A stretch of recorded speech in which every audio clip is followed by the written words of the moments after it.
On the first segment of our morning show today, we welcome our good buddy Chris Gerber in the studio. It's not too early to start talking about his second annual Marcie's Strikeout Alzheimer's event, which will happen a little bit later on this year. Good morning, Chris. Good morning, Phil. How are you? I'm doing real well. I was just talking about it live this morning on my Facebook page. I absolutely love radio.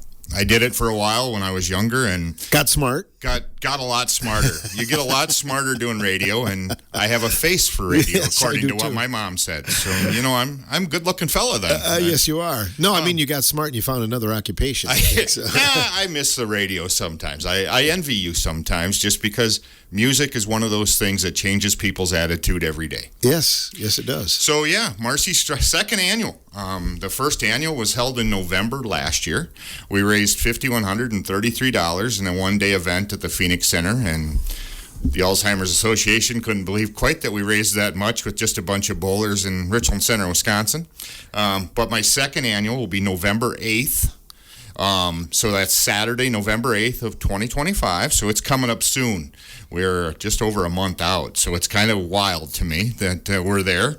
I'm still looking for some donations. And if I don't, I don't. But I would like it if, I don't like bothering all the businesses because they get hit so hard all year. Which reminds me, I want to congratulate you guys on a great Grace event this year. And that just kind of is where it all goes. You look at our small town and what people do to step up and how they step up. It's quite amazing for the town we live in. Yeah, it really is. Very, very fortunate that way. And as you say, you're kind of getting things in place. So you're looking for donations for the auction right now, Yeah, Chris? silent auction, raffles, basket raffles. I've got started stuff in my basement already. This started right after November. I sat down and said, we're going to do a second annual, and we'll see where it goes from there. Do I see 19 annuals? I don't know. Like you guys do, it takes a lot of teamwork. It takes a lot of work. It takes a lot of time. I'm blessed to have a lot of friends and that kind of stuff that just call me and say, hey, Chris, we're on board. My teams that were involved last year locked in the same day. So I'm full as far as bowlers go. So the bowling entry fee all gets returned to the bowlers. So whatever they pay to bowl in the tournament, that money gets divided up in 6 places. So there's 12 teams bowling, but 6 of them are going to get some form of money, $1,000 to win, which to me brought a lot of people. And we'll go from there. But we raised $5,100 then by just people that were there, public that was there. And that's where my big push is this year is you don't have to be a bowler to come to this event. I would love you to come. I'll have Alzheimer's people there to talk about it too. If you're having problems with or you're starting to guess, come down and talk. I have people there that will talk to you for the event. So it's also educational at the same time, and we're looking really forward to it. Refresh our listeners' memories a little bit, why you started this Marcie Strikeout event. So Marcie is my mom. Everybody either knew her as Nana or Marcia, and she graduated here from high school, and we moved to Minnesota, and then we came back. So she was here. She was an avid bowler. She was avid with community. She liked to be out and about, and so I lost her August of 2024 to Alzheimer's, and it was by far the worst thing I've ever seen somebody go through. I've seen people go through cancer. I've seen people go through heart issues.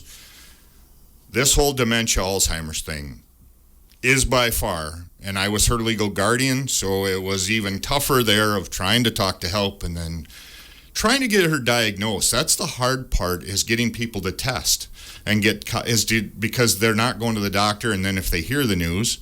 My mom was okay with the word Alzheimer's, but when she heard dementia, she immediately thought she was going to die. And it's just how that mind works. You never know. Anger, friendly. So we hit the anger spot at the end. We hit the I'm going to run from places. So there's not a lot of secure places around here in Richland Center either. So she ended up in Hudson. So I drove 2 to 3 times a week, or 2 to 3 times a month, to Hudson, Wisconsin, to visit her. And that visit could be 5 minutes. It could be an hour. When she said it's time to go, it was just time to go. There was no, Mom, I want to. No, it was, you need to go. So I would just go. So I could be there 10 minutes. I'd drive 6 hours for 10 minutes. So that's where we started it. And I want to find a cure.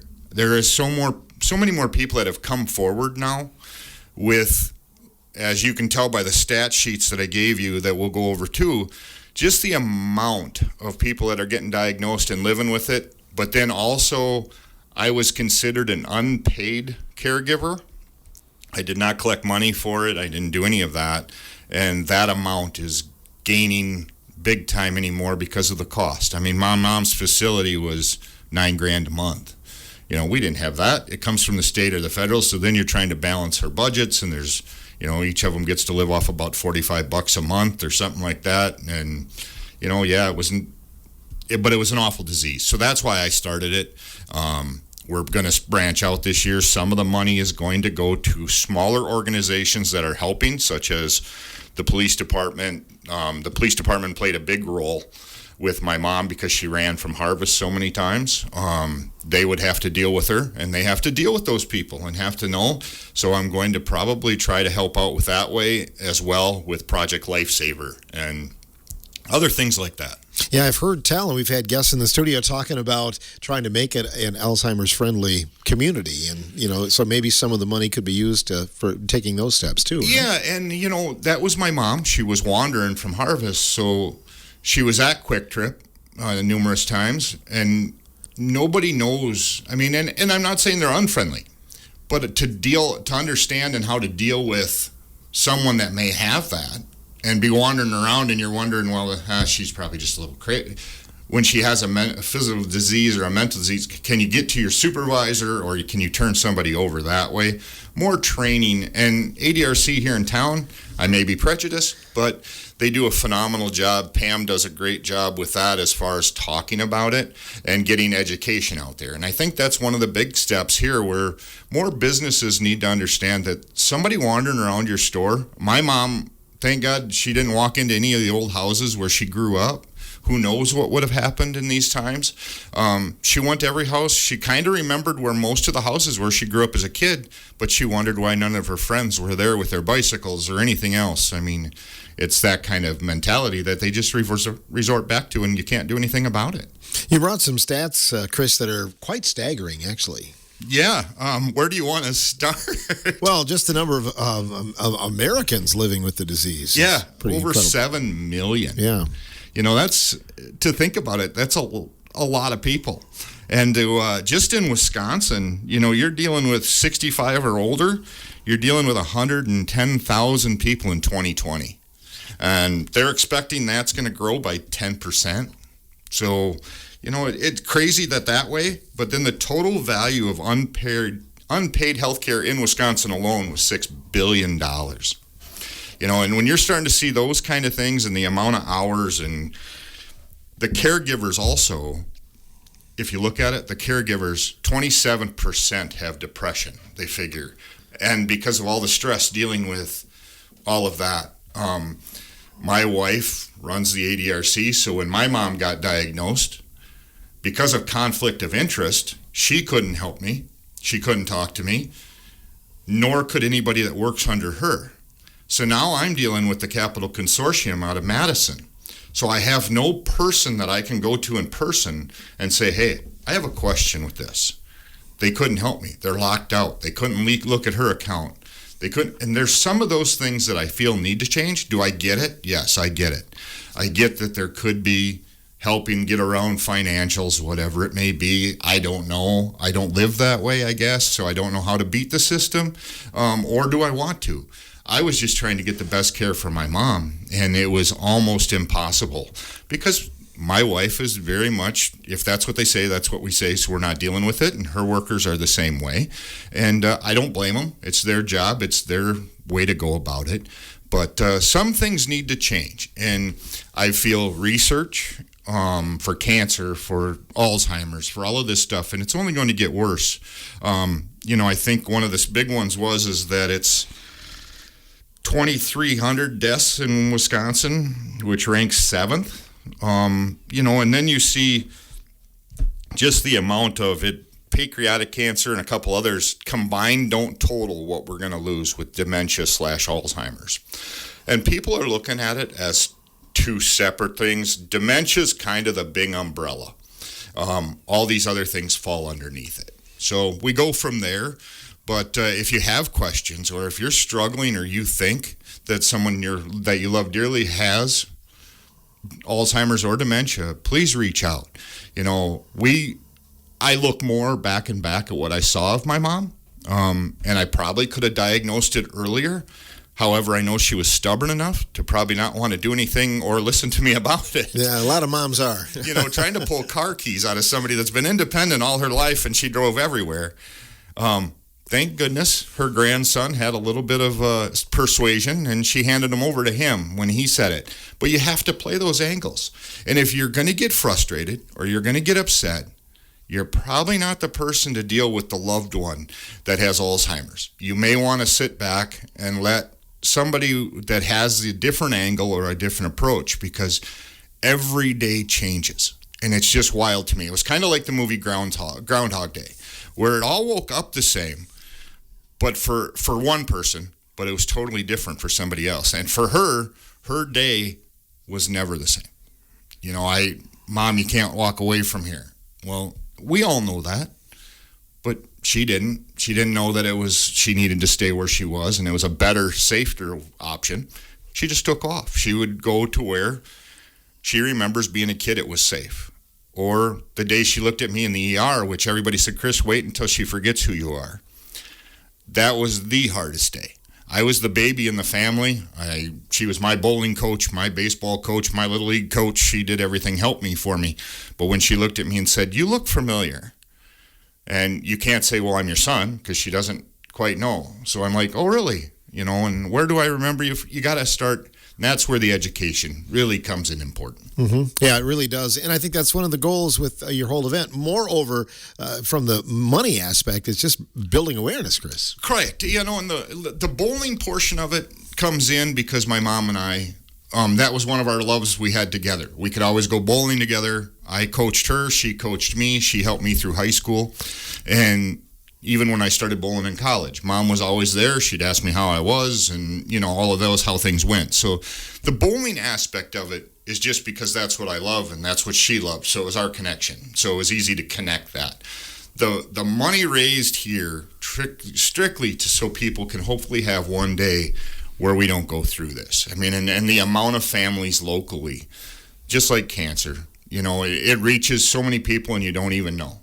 The dementia thing, just is wild to me on how many people have come forward since my event to say, my dad, or I lost my grandfather or an uncle, and it's just crazy how many people have seen and noticed and talked to me about it after, and then to see the events to where we can have education. So the main group out of Milwaukee will be coming to my event.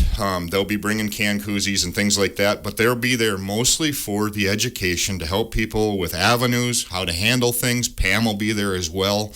There will be also some social workers there from ADRC set up to talk. Yes, it's a bowling event, but it is a community event, and I want to make that clear. You do not have to bowl. You do not have to be a part of the bowling whole thing here in town. Be a part of a community that wants to know more about this awful disease, and we'll get you the answers. Right, and I think important for caregivers, too, because as a caregiver, sometimes it's like banging your head against the wall, when you're trying to, take care of somebody and then get answers on where you should go next and finances. You can only go home and scream so many times. Exactly. I mean, for every time I'd get the phone call, whether I was at work, and thank gosh I got a boss that is absolutely sympathetic with this. When he was in high school, and I never knew this until this event, he worked at a facility that took care of these people when he was in high school. So at an 18-year-old, he was getting swore at, cussed at, whatever. And the next day he was getting hugs and kisses from the same people. So it was just when we get to this point, and as a caregiver, you just go home, and like those 5-minute trips to Hudson, when I'm exhausted and I get home, I could only lay in bed and cry so many times. And, with my stroke being in my mental side of things, it played games there too a little bit. But, I just, as a caregiver, you need that outreach, and you need to know, and you can talk to others, and they're going to probably say, hey, I go through similar things. Here's what I do. Here's something that I found works. And then they can share those things. And pretty soon we have a pretty good collective bargain of how to deal with issues you're handling. Mm-hmm. Very much so. So that's coming up on the 8th of November. And in between time, you're looking for some donations of maybe some silent auction items. Yeah, and I want to, while I'm on the air too, I want to just thank, I've got 12 lane sponsors already. I only took 12 because that's the only amount of lanes I'm using, but Lonesome Dove, Honkers, Geary Construction, Inspired Innovation, Sasinski Drywall, Rugged Altitude, D&D Express out of Lone Rock, Morris Heating and Cooling out of here in Richland Center, Klingeman Heating and Cooling out of Richland Center, Turbo's Bar, and then Wyatt Detweiler Art.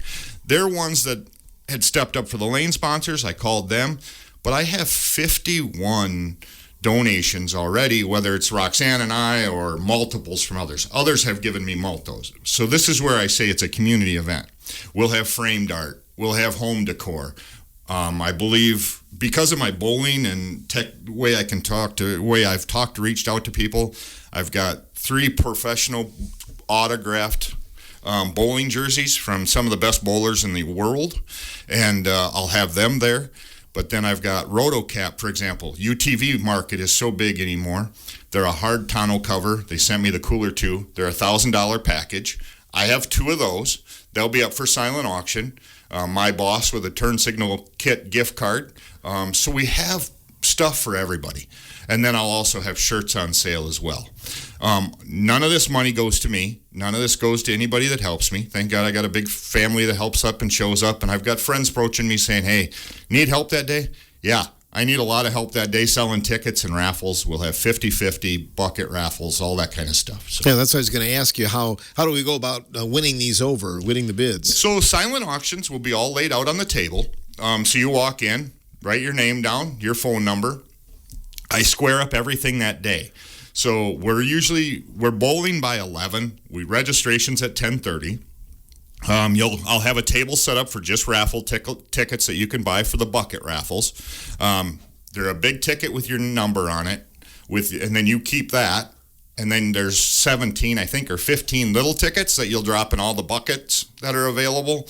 But silent auction is strictly like you write your name down, you write what you're going to bid, and you'll go from there. But we do square everything up that day. I've got golf packages coming. I've got a lot of stuff coming. And I thank you for selling. I found out today the Twins, or the Milwaukee one, what a good year to try to sell that ticket was. Yeah, that was an easy sell. So whoever bought that, we'll talk about. But thank you. That money goes into the bucket. Also, if you don't want to come on November 8th, I signed up with People's Community Bank here in town, Tom Delagrave, and all of them down there, Tom Gaynor, Laura, Melby, thank you all. But you can go to any of the branches and donate. There is a Marcie Strikeout Alzheimer bank account started that I cannot touch until the event. There's no taking money out. It'll be wrote out as a check to the event when we're done there, when it's all collected. So if you don't want to donate and nobody knows your name, or if you want to be a private donor, that is a way you can do that as well. But if you're a business, reach out to me. My cell phone, 608-604-8511. If I don't recognize it, leave a message, because I don't answer about 90% of my phone calls because of all the spamming going on and whatever. But leave a message for me and I will call you back. The benefit of doing that is I advertise on my Facebook page and my mom's event page, all the sponsors. And then I leave a link. If you're on Facebook, you'll have a link that people can click on to go to your Facebook page and follow you or see your deals. So it's kind of a two-way street. The bowling you mentioned, that's all full up then? It is. I take 12 teams, $265 a team. But again, that all goes back with the small amount Greg charges me for bowling. But we pay $1,000 to win, $700 for second, and we pay down to 6 spots. And Greeley Signs is making me some trophies that, thank God, my kids all won, and I can donate them to them. So they're repurposing them, I guess is what we can say. I had Isaac over the other day because he was into ATV, and I said, you got to pick two that you're going to keep or three, because the rest of this stuff's going away. I just can't store it anymore. But so we'll have trophies for first and second, and then $1,000 to win. So it's a good day. And I hope a lot of people show up. I hope just public is what it takes to make it happen, because my goal this year is 10,000. Oh, good. And is that a Saturday or a Sunday? Saturday. It's a Saturday. All day Saturday. It should be a great time. I believe I've got it I got Clay Porter. I'm waiting for him, Sheriff Clay Porter. My son has a canine here in town, so there may be a canine demonstration as well. We'll see how that goes. But, Raven, my mom was extremely impressed when Isaac became a deputy. And like I said, when Isaac told Grandma it was time to quit driving, she finally listened. She argued with her son because it wasn't time. But when Gran said, Grandma, I think it's time. And that was a hard time, but she handed the keys over. And thank him for that. But so now he's made another thing she'd be really proud of to see with Raven. And we'll hopefully have a demonstration from Raven that day. So it's going to be not just bowling. That's where I want people to understand. This is not just bowling. My mom's favorite drink was brandy old fashioned, so I'm guessing there'll be a few of them poured out throughout the day. We'll go from there. But great lunches always at the bowling alley. They'll do some form of lunch special. Last year it was Sloppy Joe's, something quick and easy, so you don't have to spend all day there.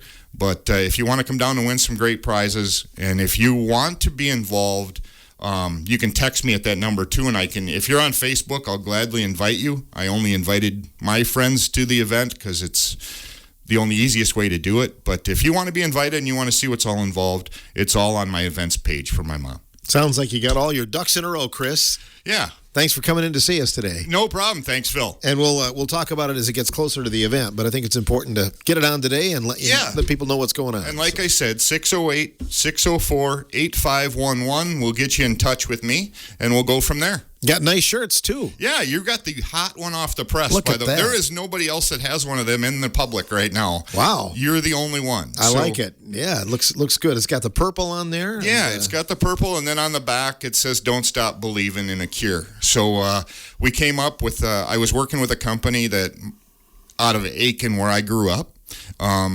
And Bethany Gravel knocked it out of the park at Shirts Plus. It's Shirts Plus in Aiken. We've got great people here as well. But Bethany stepped up because I grew up there. I graduated from Aiken in high school, and she said, "Chris, I just took over the shirt company.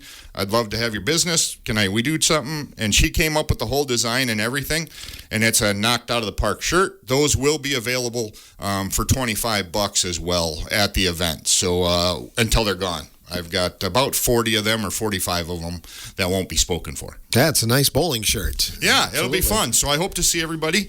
Like I said, I've got 48 bowlers for sure. But it's after that, I will be looking for the public to show up and learn more about Alzheimer's. Good luck. Thanks for coming in. Thanks, Phil. You bet. Chris Gerber joining us, talking about the second annual Marcie's Strikeout Alzheimer's event.